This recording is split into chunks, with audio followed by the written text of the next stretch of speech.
Diễm xin chào cô chú, anh chị, các bạn và các em. Để chuẩn bị cho tiệc Giáng sinh và năm mới sắp tới, Diễm chia sẻ 2 món khai vị làm rất là đơn giản, không cần mất nhiều thời gian. Mình chuẩn bị 2 món khai vị này, cộng thêm một món heo quay hay là bò kho hoặc là bò sốt vang thì mình đã đầy đủ cho một cái bữa tiệc rất là ngon rồi. Bây giờ mình cùng vào bếp làm 2 món khai vị này với Diễm nha.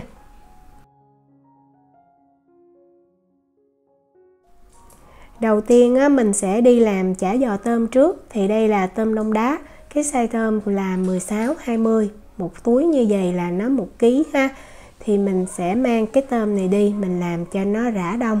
Thì thường Diễm lấy ra là Diễm xả nước lạnh liền luôn á. Như vậy giúp cho cái tôm nó tươi hơn, là mình để cho tôm nó tự tan. Mình sẽ xả nước lạnh khoảng từ 2 cho tới 3 lần trong vòng 20 phút là cái tôm nó tan mềm. Tôm thì tan rất là nhanh ha. Mình xả nước lạnh xong cái mình đợi khoảng 5 phút, xong mình quay trở lại mình xả tiếp. Thì cái này Diễm để khoảng 20 phút rồi nè. Và mình cầm lên mình thấy con tôm nó đã mềm. Tôm này thì nó đã cứa sẵn cái sống lưng ra và nó cũng lấy những cái chỉ đen. Nhưng mà mình cũng nên kiểm tra nha, tại vì Diễm thấy khi lột ra có vài con thì nó vẫn còn cái đường chỉ đen ở lưng tôm đó. Mình lột cái vỏ ra cho sạch rồi mình để cho tôm nó khô ráo. Sau khi lột xong thì Diễm cân lại được là 640g thịt tôm. Mình sẽ dùng cái cối xay này để mình xay tôm cho nó tiện ha. Diễm cho vào đây 30g tỏi mình đã lột vỏ. Tiếp theo mình sẽ có 30g hành lá. Mình dùng cái đầu trắng và cái phần xanh của hành luôn. Mình cắt ra nhỏ tí xíu giúp cho cái máy khi mà xay nó sẽ dễ. Mình xay trước tỏi và hành cho nó nhuyễn ha. Như vậy thì lúc xay với tôm nó sẽ đều hơn. Khi mình thấy nhuyễn như vậy nè thì mình dùng cái cây phết bột hoặc muỗng cũng được. Mình sẽ phết cái phần hành tỏi nó bám bên trên cái thành của cái đồ xay này nè xuống cho nó đều. Rồi mình cho tôm vào. Thì cái cối xay này Diễm cho hết lượng tôm vào Diễm xay là Diễm thấy rất là vừa. Mình cho một cái trứng gà ha, sử dụng luôn lòng đỏ và lòng trắng. Mình cho thêm 10g tinh bột, ở đây Diễm sử dụng tinh bột khoai tây, mình dùng tinh bột năng hay tinh bột bắp đều được. 3g muối, 5g đường, 4g bột nêm gà, nếu mà mình không thích thì mình không cần cho cũng được. 2g tiêu là khoảng 1/2 muỗng cà phê. Và bây giờ mình mang cái hỗn hợp tôm này mình xay cho nó nhuyễn nha. Diễm để cái số 1 máy này có 2 số thì mình để số 1 mình xay được rồi. Thì mình xay khoảng cỡ chừng 45 giây là Diễm thấy nó đều. Khi mà tôm xay xong thì mình lấy ra và mình trộn tôm một lần nữa cho tất cả những cái gia vị nguyên liệu nó hòa đều với nhau. Mình cứ trộn theo một chiều như vậy, khoảng chừng 30 giây à. Rồi bây giờ mình có thể mang mình cất vào trong tủ lạnh hoặc là mình mang mình đi cuốn tôm liền vẫn được nha.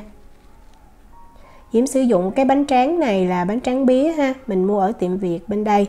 Mình mua đông đá thì mình để ra cho mềm. Cái kích thước của nó là 25 x 25 cm á. Nếu mà mình không có bánh tráng bía, mình sử dụng bánh tráng thường vẫn được luôn. Bánh tráng mình ăn gỏi cuốn á. Mình lấy 1 muỗng canh bột mì đa dụng và mình cho vào 1 muỗng canh nước. Mình khuấy ra thành một cái hỗn hợp sệt á, để mình dán lên cái cuốn chả giò, khi mà mình cuốn lại nó không có bị bung ra. Đó, nó sệt như vậy là được. Bây giờ mình đi cuốn chả giò. Thì với cái cách cuốn này mình không cần phải mất nhiều thời gian, mình cuốn từng cuốn làm rất là nhanh luôn. Với cái lượng tôm này thì mình cuốn được khoảng 7 cuốn. Mỗi cuốn thì nó khoảng là 110g nha. Mình có thể cân hoặc là mình chia ra làm 7 phần bằng nhau đều được. Mình thoa tí xíu cái hỗn hợp bột vào cuối của cái bánh tráng và mình cuốn lại. Không nên cuốn chặt tay nha, chỉ cuốn vừa đủ thôi. Tại vì tôm khi mà mình chiên nó sẽ nở thêm. Nếu mà mình cuốn chặt quá thì lúc mà mình chiên thì cái cuốn chả giò nó dễ bị nứt.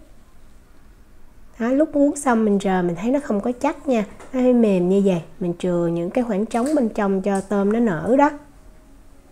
Sau khi cuốn xong thì mình có thể mang mình đi chiên liền hoặc là mình để ở đây. Nếu mà lâu hơn thì mình cứ mang mình cất vào trong tủ lạnh. Phần bánh tráng còn lại thì mình cứ cho vào trong túi ni lông và mình cột lại cho kín, cất lại trong tủ đông đá. Khi nào lần tới làm mình lấy ra mình làm vẫn mềm ngon nha. Quan trọng là mình cuốn cái nào thì mình gỡ cái đó ra thôi, mình không có gỡ hết bánh tráng ra một lượt. Bây giờ mình đi chuẩn bị những nguyên liệu để làm gỏi. Thì ở đây Diễm có một cái trái đu đủ xanh nè, 2 củ cà rốt và 2 cái trái ớt. Ớt này thì không có cay lắm. Về xoài thì mình sẽ sử dụng xoài chua nha. Nếu mà mình không có tìm được cái xoài chua này thì khi mà mình trộn gỏi mình phải cho thêm chanh. Đu đủ thì mình lựa đu đủ xanh ha. Một trái đu đủ như vậy Diễm cân được 450g. Mình sẽ gọt vỏ sạch, sau đó mình rửa rồi mình mới mang mình đi bào ha. Diễm sử dụng cái đồ bào này nè, và mình bào ra thành từng sợi thôi. Cái đồ bào này đơn giản nhưng mà rất là tiện. Mình bào cho tới khi mình thấy nó vào trong tới cái ruột của đu đủ là được. Và cái phần ruột này mình không có dùng, mình bỏ đi nha. Tiếp theo thì mình sẽ bào xoài nè. Xoài thì bên ngoài cái vỏ có thể nó hơi cứng, nhưng mà bên trong bắt đầu nó mềm rồi thì cũng rất là dễ bào. Cà rốt mình cũng mang, mình bào ra thành sợi luôn nha. Ớt thì mình tùy cái trái nó dài hay nó ngắn thì mình sẽ chia cái trái ớt ra thành từng đoạn như vậy. Và mình không có lấy phần hạt, bỏ cái hạt bên trong này đi. Và mình sẽ cắt ớt này ra cũng thành từng sợi luôn. Sau khi cắt ớt xong thì mình cũng cho vào chung những loại rau củ khác. Rồi mình đi pha cái nước trộn gỏi.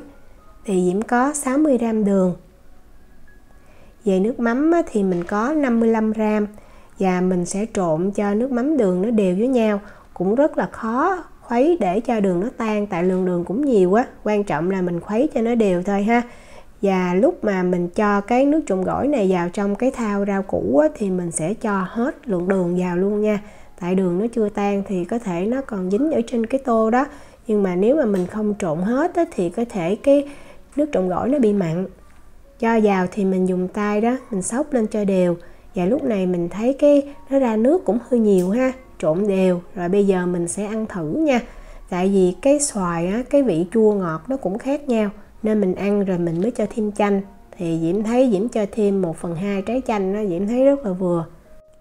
Trộn đều thêm một lần nữa để ở đây cho cái nước trộn gỏi nó thấm. Bây giờ mình sẽ đi chiên bánh phồng tôm và chiên cái chả giò. Dầu để chiên thì cái nhiệt độ chuẩn Diễm thấy là 180 độ C nha. Tại vì mình sẽ chiên nhanh, vì vậy mình cần chiên ở cái nhiệt độ nó cao tí xíu. Đầu tiên mình sẽ chiên bánh phồng tôm trước, còn nếu mà mình không thích thì mình có thể bỏ qua. Bánh phồng tôm thì chiên rất là nhanh. Khi mà dầu nóng đủ đó, mình cho vào mình thấy nó nổi lên trên và bắt đầu nó phồng ra. Đảo một lần là mình vớt ra liền. Mình đừng có nên để lâu thì cái bánh phồng tôm nó rất là nhanh bị cháy vàng Thời gian thì khoảng chừng 30 giây Mình đảo nó một lần là mình gấp ra khỏi cái chảo dầu được. Miếng chả giò này thì mình sẽ chia ra làm 6 phần bằng nhau. Mình chia đôi ha. Sau đó mình chia ra làm 3. Và mình sẽ lấy một ít tinh bột đó, tinh bột bắp hay là tinh bột năng, bột gạo cũng được luôn nha. Và mình sẽ nhúng 2 cái đầu của cái chả giò. Như vậy thì mình giúp cho khi mà mình chiên nó không có bị bể nhiều lắm. Và cái dầu nó cũng không có bị văng ra ngoài nhiều. Đó, nhúng đều 2 đầu. Và Diễm lưu ý là mình nhúng là mình chiên liền ha. Như vậy thì cái chả giò của mình nó không có bị cái phần bột trắng. Mình đừng có nên nhúng bột trước nha. Tại vì nhúng bột này rất là nhanh. Chả giò này chiên nhanh lắm. Chừng khoảng 2-3 phút là nó vàng rồi. Mình thấy nó vàng và nó căng ra như vậy. Nó nổi lên trên cái mặt dầu là mình vớt ra được. Mình chiên lâu quá thì tôm nó sẽ bị khô và nó phồng quá cũng không có ngon. Khi bắt đầu ăn thì mình sẽ chuẩn bị rau thơm. Ở đây Diễm có là rau răm và húng lủi. Nếu mà mình có húng cây mình cho vào cũng ngon luôn ha. Mình sẽ lặt lấy cái phần lá và phần ngọn. Sau đó mình cắt ra, đừng có cắt nhuyễn quá nha. Cắt cái rau khoảng cỡ chừng 1/2 cái lóng tay là được. Rồi mình cho vào trong cái tô gỏi luôn. Trộn đều thêm một lần nữa là mình có thể múc ra dĩa để mình đãi khách. Cái món gỏi này thì nhà Diễm rất là hay làm mỗi lần có khách đó. Nếu mà mình thích mình có thể cho thêm tôm, mực hoặc là thịt bò vào trong gỏi cũng ngon luôn ha. Nhưng mà Diễm thì Diễm thích ăn rau cải nhiều với lại mình cũng có thêm cái chả giò tôm mình ăn kèm rồi. Mình sẽ rắc đậu phộng lên, một phần mình để còn nguyên hạt, một phần thì mình đâm ra cho nó nhỏ ha, và mình rắc lên trên như vậy. Chả giò tôm này mình làm nhanh, vì vậy là mình chiên xong thì mình ăn liền trong khoảng 1 tiếng thì rất là giòn và ngon, không có nên để lâu nha. Chả giò thì mình sẽ chấm chung với lại tương ớt chua ngọt. Diễm chúc cô chú, anh chị, các bạn và các em làm được những món khai vị thiệt là ngon cho bữa tiệc sắp tới. Nếu mà có thắc mắc gì thì cứ để lại lời nhắn hoặc là gửi tin nhắn cho Diễm. Diễm cảm ơn sự quan tâm theo dõi video rất là nhiều. Hẹn gặp lại trong những video tiếp theo. Chào tạm biệt.